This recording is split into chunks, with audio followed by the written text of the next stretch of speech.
please subscribe and don't forget to press the bell icon to get notified whenever we upload a new video.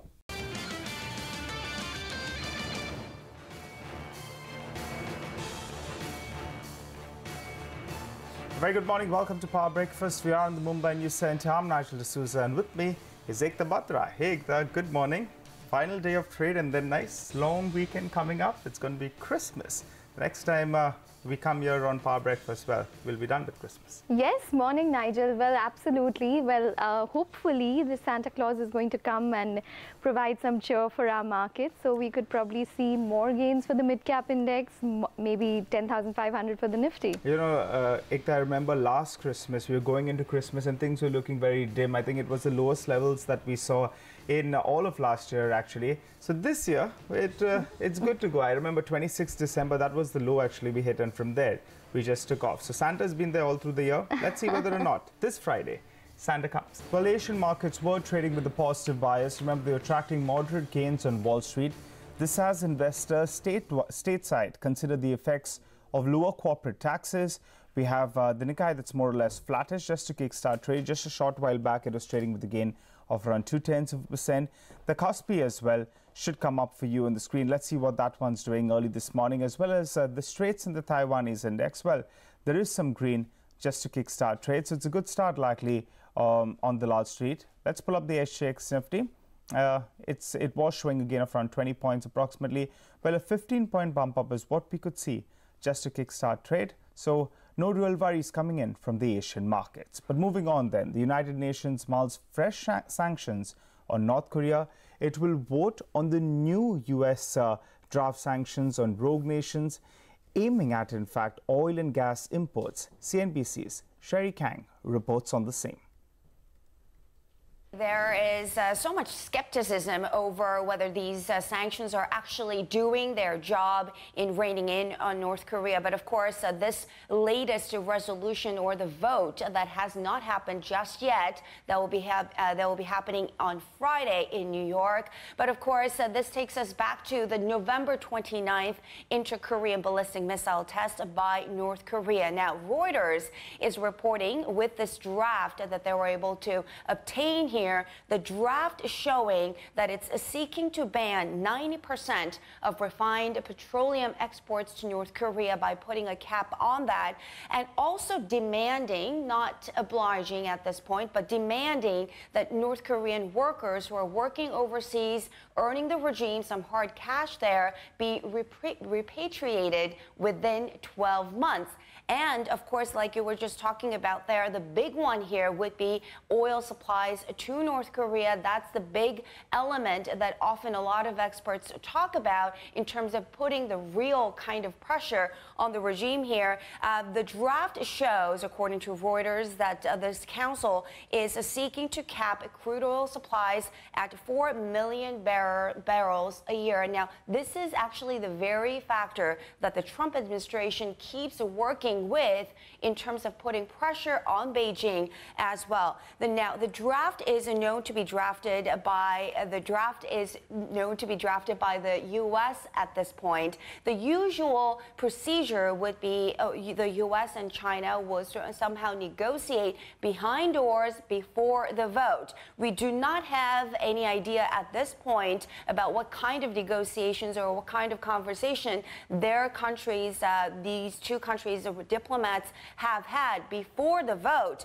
But so it's unclear at this point whether China and Russia would go for this latest resolution. Now, because China is really all about keeping the status quo here, and Russia is all about not wanting to corner the regime too much, but these two countries are the ones that have the veto power. So we'll see how it goes. Okay, well, let's tell you about what took place on Wall Street then. U.S. equities closed higher on hopes that lower corporate tax rates would allow companies to deploy additional capital on dividends, new projects, as well as wages. The three major indices closed just below record highs set earlier this week. The Dow Jones rose around 55 points at close. S&P 500 gained 0.2%. The Nasdaq just closed above the flat line. Strong economic data also boosted sentiment. U.S. economy grew, in fact, at its fastest pace in more than 2 years in the third quarter at 3.2%. All right, well, staying with U.S. politics then, Senate Republicans have approved sweeping amendments to the U.S. tax code, including reducing the corporate tax rate to 21% from 35%. The mega tax overhaul bill is now awaiting President Trump's signature. Steve Leisman crunched the numbers on which sectors will fare the best. You might think U.S. corporate taxes are dropping to 21%, but in fact, they're dropping much lower. The statutory rate falls from 35% to 21%. That's what's on the books. But recent work by Penn Wharton estimates that the effective rate actually falls from 21% to 9%, and that's because so many deductions were left in. And Penn Wharton finds that there remain big differences among industries, such that investors riding the tax break trade can find better results by picking their mounts carefully. Here are the industries with the 5 highest effective tax rates, according to Penn Wharton, after the tax cuts. Agriculture at 16.7%, healthcare and social assistance at 16.6%, education services at 16.4%, construction and transportation warehousing both around 16%. Now, here are the lowest 5 taxed industries. Manufacturing just under 11%, along with real estate, accommodation services and food services 8.5%, mining 7.4%. Okay, that tells you which industries will enjoy the most favored and least favored effective tax rates. But which will enjoy the biggest decreases from current effective levels? I crunched Penn Wharton's data to look at which industries could show the biggest earnings increases because their taxes are falling the most. Relative to current rates, real estate's enjoying the biggest decline, 15.7 percentage points, agriculture at 13.3, and utilities at 13.2.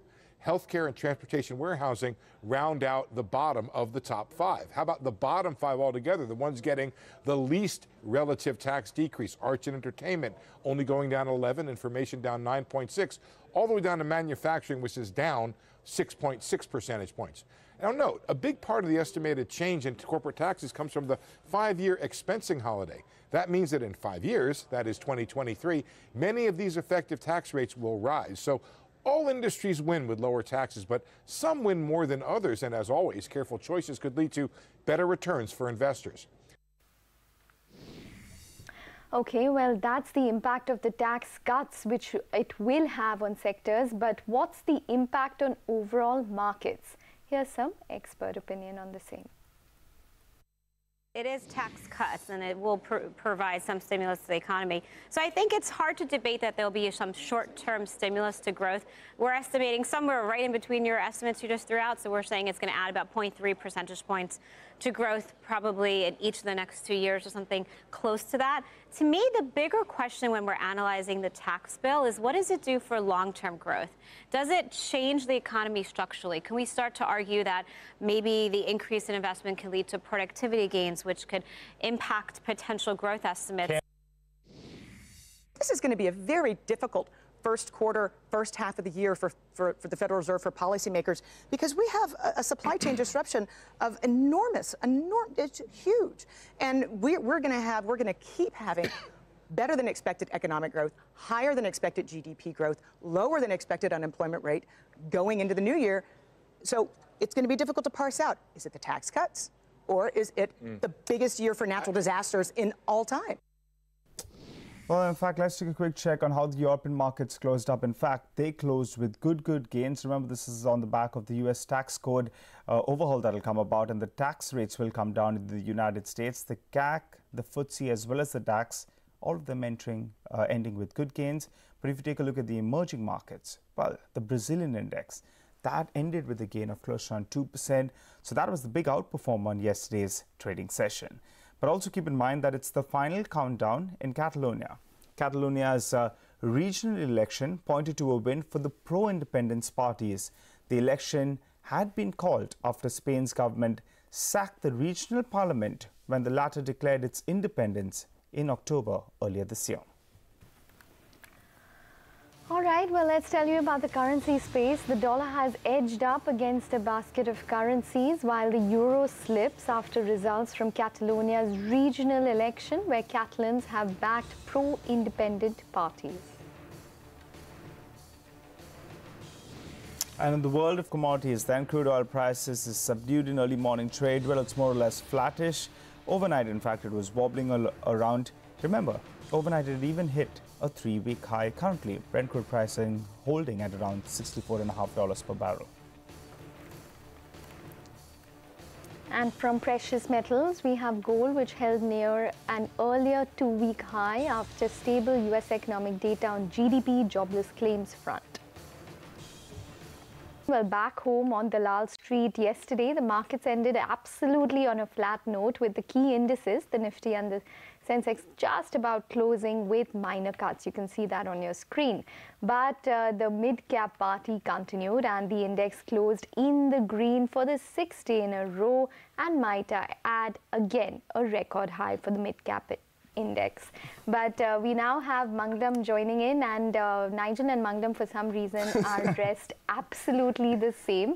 But nonetheless, Manglam, Manglam and we have this thing with Sumera where we dress the same. This time we said let's omit to Sumera and let's just match each other. Let's match everyone actually, that you'll see in a bit. But good morning, guys. It's Christmas, and I mean just ahead of Christmas. And I know both of you all are fans of music, so you know George Michael's song "Last Christmas I Gave You My Heart." Tell you what, instead of the heart, if you had given them a couple of Nifty shares or all of that, they would have thanked you a lot. Because if you just take a look at the markets since last Christmas, the Sensex and the Nifty, both of them have gained 30% each. A lot of Nifty Bank would have made you richer by 43% in just 1 year. And mid-caps, you spoke about the mid-cap party continuing 50% almost in the last 1 year. But that's as far as the indices are concerned. Take a look at the stocks. The index heavies, the likes of Reliance, HUL, HDFC Bank, L&T, HDFC, everyone gaining almost 40 to 73% on Reliance, largest market cap in our country. But those are the index heavies. If you talk about the non-index heavies, Bajaj Finance, the latest entrant, that one also doubled your money in this year. Maruti kept driving fast and 85% on Maruti. If you gave them some stocks from the mid-cap space, Indiabulls real estate, people said post-demonetization real estate won't work, but it's really the roti, kapda, makan sort of things that have worked. Textiles, real estate, as well as the food companies. Indiabulls real estate up 218%, Titan up 173%, Escorts themselves up about 155%. If you bought them coffee, Tata Global Beverages 153%, pizzas 125% on Jubilant Food. If you bought them a suit, would be Raymond's 120%, and if you took them out, it would be 113%. But the next line of the song is the very next day she gave it away.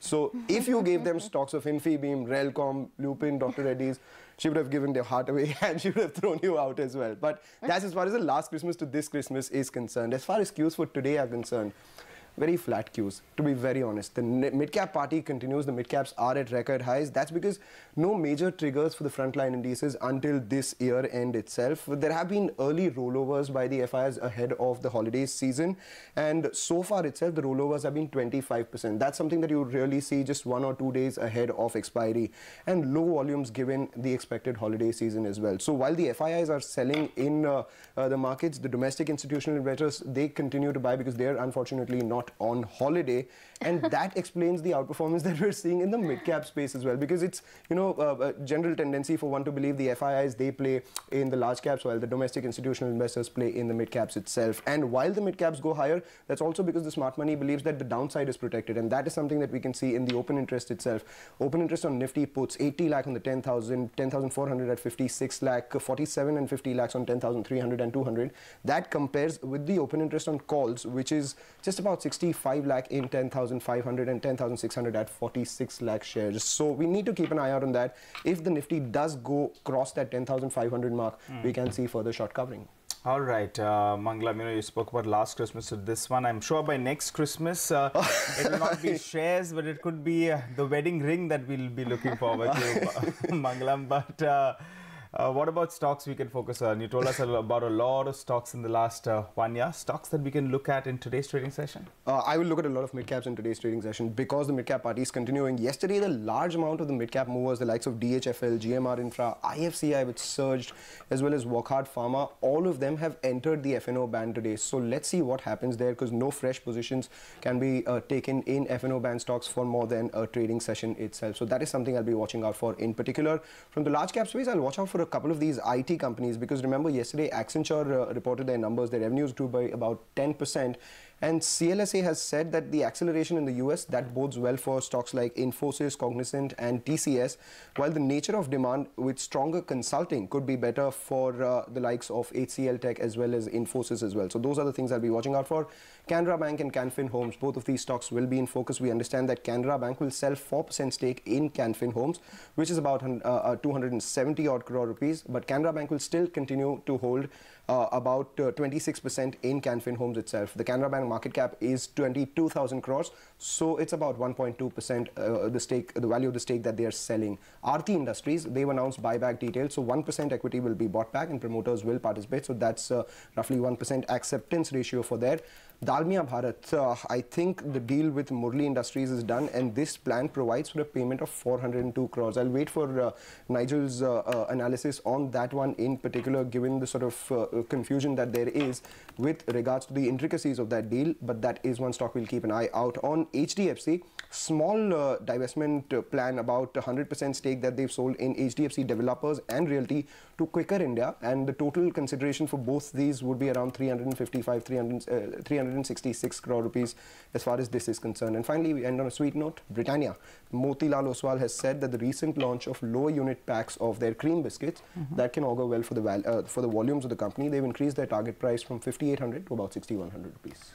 Okay, all right, Mangalam, thanks very much for that. So basically you expect an identical sort of trading session today, similar to what your outfits are like also. Time for a break now, but up next, Harvard University Professor Geeta Gopinath is not optimistic on that 8% growth target. That exclusive chat once we're back.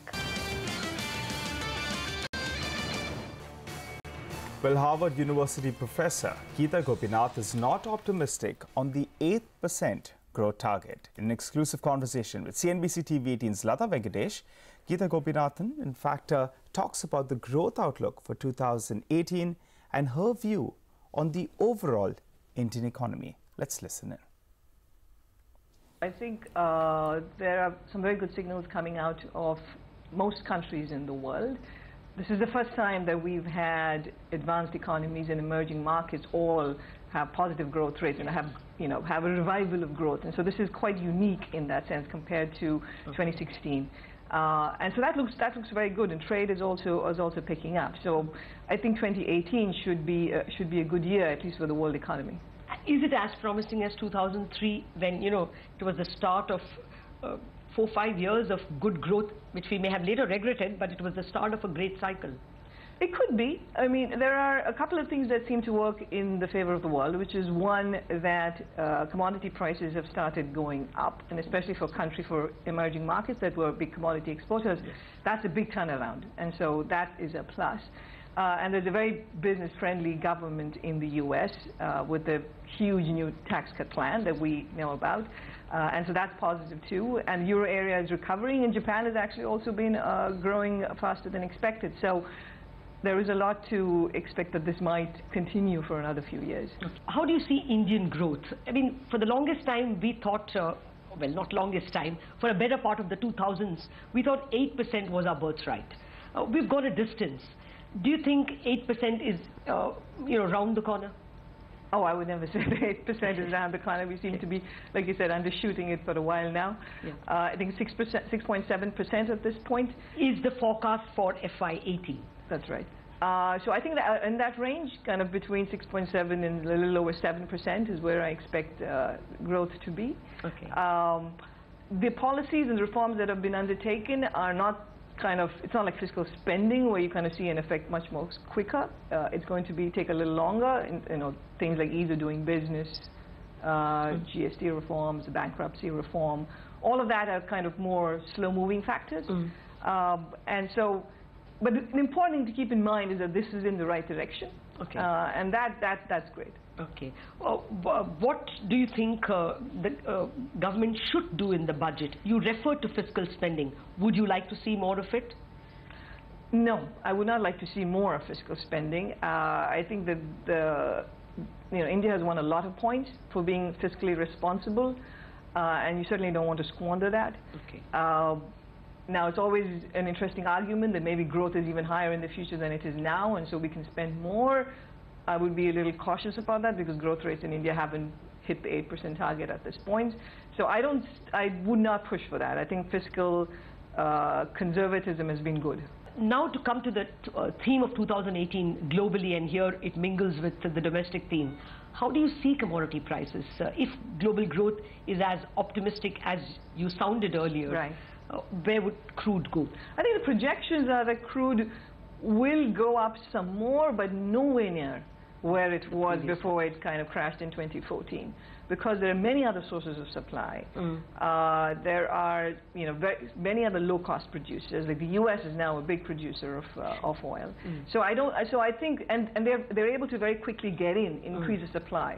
So in that sense, I think there's a very natural upper limit on where crude prices can go. Okay. So if it goes towards 70, how do you look at Indian inflation itself, given the backdrop of even crude straddling $65?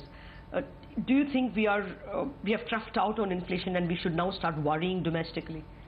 I mean, for India, the pass-through of crude prices into inflation is very high. So the headline inflation numbers are always going to look worse. The RBI, of course, focuses on on core inflation, which excludes these prices, and so they should keep in mind that monetary policy works with lags, and so in that sense, they certainly don't want to make a policy change right now, and then if crude prices adjust in the future, they're kind of behind the curve. So it is an issue. It is an issue. Now, I know that the RBI also pays a lot of attention to inflation expectations, and their most recent discussions flag the fact that inflation expectations have gone up. It's kind of interesting because what we've seen is that people are things like fuel prices are very salient. Food prices, vegetable prices are very salient to people, and so that can feed into inflation expectations very quickly.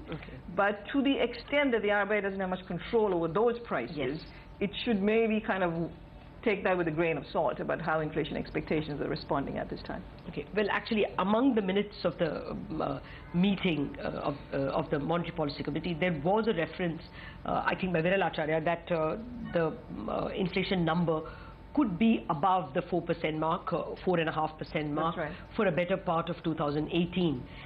If that were the case, should the MPC hike rates or shouldn't it?